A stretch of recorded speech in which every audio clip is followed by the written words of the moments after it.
నేటి సమాజంలో ఏది కొనాలన్నా భయపడే పరిస్థితి నెలకొంది.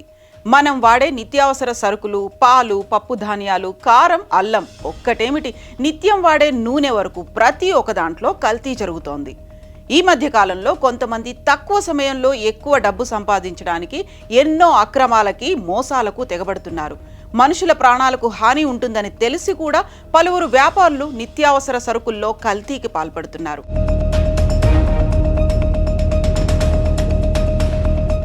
ఉదయం నుంచి మనం తాగే పాలు, టీ మొదలు ప్రతి ఒక్కటి కల్తీ అవుతున్నాయని అంటున్నారు. ఇటీవల తెలంగాణ రాష్ట్ర వ్యాప్తంగా ఫుడ్ సేఫ్టీ అధికారులు హోటల్స్, రెస్టారెంట్స్ మొదలుకొని రోడ్డు పక్కన వ్యాపారాలు చేసే వారి వద్ద విస్తృత తనిఖీలు చేపట్టారు. ఫుడ్ సేఫ్టీ తనిఖీల్లో ఒళ్ళు గగురు పొడిచే సంచలన విషయాలు వెలుగులోకి వచ్చాయి.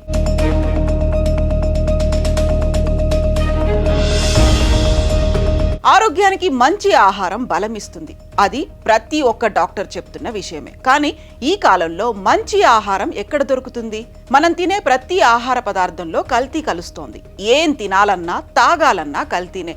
ముఖ్యంగా నగరాల్లో ఈ దారుణ పరిస్థితి మరీ ఘోరంగా ఉంది.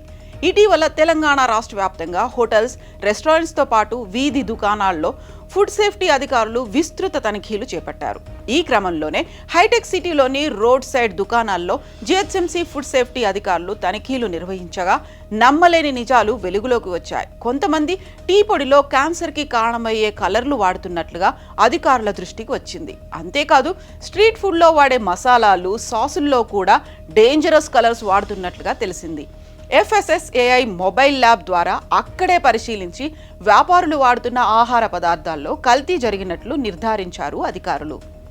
ప్రజల ప్రాణాలకు రిస్క్ ఉందని తెలిసి కూడా కొంతమంది వ్యాపారులు కల్తీ పదార్థాలతో డబ్బు సంపాదించాలనే దురాలోచనతో ఉన్నట్లు తెలుస్తోంది. తాగే టీ, తినే ఫుడ్లో ప్రాణాంతకమైన రంగులు కలపడం, అవి తెలియక ప్రజలు తినడం, తాగడం జరుగుతోంది. ఫుడ్ సేఫ్టీ అధికారులు వెల్లడించిన విషయాలు తెలిసిన తర్వాత వినియోగదారులు తీవ్ర ఆందోళన చెందుతున్నారు. తప్పనిసరి పరిస్థితుల్లో బయట ఫుడ్ తినాల్సి వస్తోంది. కానీ వ్యాపారులు చేస్తున్న దారుణాలు తెలిసి గుండె పగిలిపోతోందని అంటున్నారు వినియోగదారులు. వ్యాపారాలు నాణ్యతా ప్రమాణాలు పాటించకున్నా, అపరిశుభ్ర వాతావరణంలో ఫుడ్ వ్యాపారం చేసినా, ప్రాణాంతకమైన కెమికల్స్ కలిపిన లైసెన్స్ రద్దు చేసి కఠిన చర్యలు తీసుకుంటామని ఫుడ్ సేఫ్టీ అధికారులు హెచ్చరించారు.